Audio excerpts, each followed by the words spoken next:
соц тармактарда ушундай бир ар кандай чакыруктар болуп жатат да. Бөлүп жарылууга, элди үгүттөп, жеке менчикти басып алууга биз кайсы мамлекетте, кайсы мыйзам менен мыйзамдуу өлкөдө жашап атабызбы, же бүгүнкү күнү же ушундай беззаконияда жашап атабызбы? Кухня деп ал жерде бир адамды мишен кылып, кийикке охотага чыкканда элдерди үгүттөп, бүгүнкү күнү элдерибиз ушундай бир кыйналып аткан маалда элдерди бир ушундай бир мыйзамсыз жолдорго түртүп аткан соц тармактан чакыруулар болуп атат. Өкмөт эмнеге уктап жатасыңар? Прокуратура, НВД, ГКМБ дегендер обязательно бир адамды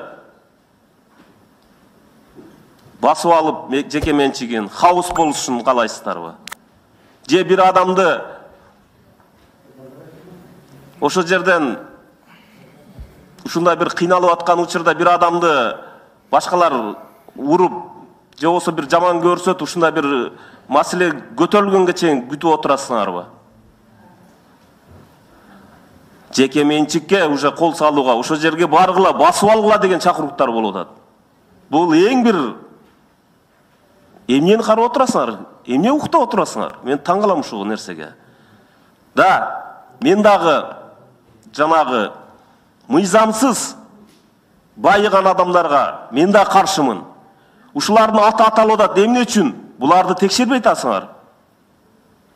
Кайсы убактан кайсы убакка чейин бүгүнкү күнү ушулар мыйзамсыз байыган адамдарды эмне үчүн прокуратура, ошо эле Финполиция эмне үчүн текшербей отурасыңар? Буну аныктасак болот. Кайсы малда кайсыны жеке менчикке өткөзгөнүн. Ошо адамдарды билип атабыз. Баарыбыз билебиз.